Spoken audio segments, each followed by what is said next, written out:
AP రాజకీయాల్లో కింజారపు కుటుంబానికి ప్రత్యేక స్థానం. సుదీర్ఘ రాజకీయాలు నడిపింది ఆ కుటుంబం.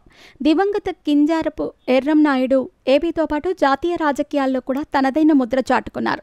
తెలుగుదేశం పార్టీలో నెంబర్ 2గా ఎదిగారు. పార్టీ కష్టకాలంలో ఉన్నప్పుడు కూడా అంటిపెట్టుకునే ఉన్నారు. అందుకే ఆ కుటుంబానికి ఇప్పటికీ చంద్రబాబు ఎనలేని ప్రాధాన్యం ఇస్తున్నారు. ఎర్రన్నాయుడు అకాల మరణంతో రాజకీయాల్లోకి వచ్చారు ఆయన కుమారుడు రామ్మోహన్ నాయుడు. శ్రీకాకుళం పార్లమెంటు స్థానం నుంచి వరుసగా 3 సార్లు ఎంపీగా గెలిచారు. ప్రస్తుతం కేంద్ర పౌర విమానయాన శాఖ మంత్రిగా ఉన్నారు. ఎర్రంనాయుడు సోదరుడు అచ్చెన్నాయుడు సైతం ప్రస్తుతం రాష్ట్ర క్యాబినెట్లో కొనసాగుతున్నారు. అయితే వచ్చే ఎన్నికల్లో ఆయన పోటీ చేయరనే ప్రచారం జరుగుతోంది. తెరపైకి ఆయన కుమారుడిని తెస్తారని తెలుస్తోంది. కింజారపు ఎర్రన్నాయుడు 1982లో తెలుగుదేశం పార్టీలో చేరారు. హరిశ్చంద్రపురం నియోజకవర్గం నుంచి 1983లో పోటీ చేశారు. ఎమ్మెల్యేగా గెలిచి అసెంబ్లీలో అడుగుపెట్టారు. కింజారపు ఫ్యామిలీ 1995 వరకు అదే నియోజకవర్గం నుంచి వరుసగా గెలుస్తూ వచ్చారు.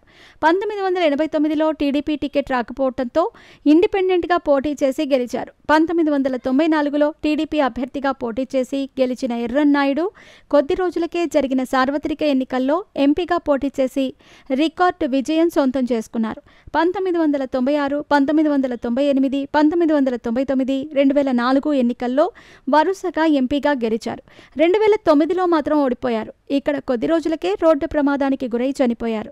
తర్వాత ఆయన వారసుడిగా రంగంలోకి దిగిన రామ్మోహన్ నాయుడు 2014, 2019, 2024 ఎన్నికల్లో ఎంపీగా గెలిచి సత్తా చాటారు. ఇక 1994లో ఎమ్మెల్యేగా గెలిచిన ఎర్రన్నాయుడు కేంద్ర రాజకీయాల్లోకి వెళ్ళిపోయారు. అప్పట్లో ఆయన వారసుడిగా తమ్ముడు అచ్చెన్నాయుడు రంగంలోకి దిగారు. హరిశ్చంద్రపురం నియోజకవర్గానికి జరిగిన ఉప ఎన్నికల్లో గెలిచారు. తొలిసారిగా అసెంబ్లీలో అడుగుపెట్టారు. 2004 ఎన్నికల్లో రెండోసారి గెలిచి సత్తా చాటారు. 2009 నియోజకవర్గాల పునర్విభజనతో హరిశ్చంద్రపురం కనుమరుగైంది. టెక్కల నుంచి పోటీ చేసిన అచ్చెన్నకు ఓటమి తప్పలేదు.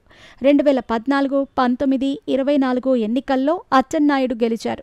ఇక 2014లో మంత్రి పదవి చేపట్టారు. ఇప్పుడు మరోసారి మంత్రిగా అవకాశం దక్కించుకున్నారు. వచ్చే ఎన్నికల నాటికి పోటీ నుంచి తప్పుకుంటారనే ప్రచారం జరుగుతోంది. తన బదులు కుమారుడు కృష్ణమోహన్ నాయుడుకు అవకాశం ఇస్తారని తెలుస్తోంది. ప్రస్తుతం ఆయన కుమారుడు చదువు పూర్తి చేశాడు. టీడీపీ ఐటీ విభాగంలో పరోక్షంగా సేవలందిస్తున్నారు. వచ్చే ఎన్నికల నాటికి సీనియర్ నేతలు పక్కకు తప్పుకొని యువతకు అవకాశం ఇవ్వాలన్న కోణంలోనే అచ్చెన్న ఈ నిర్ణయానికి వచ్చినట్టు సమాచారం. చూడాలి మరి ఏం జరుగుతుంది అనేది.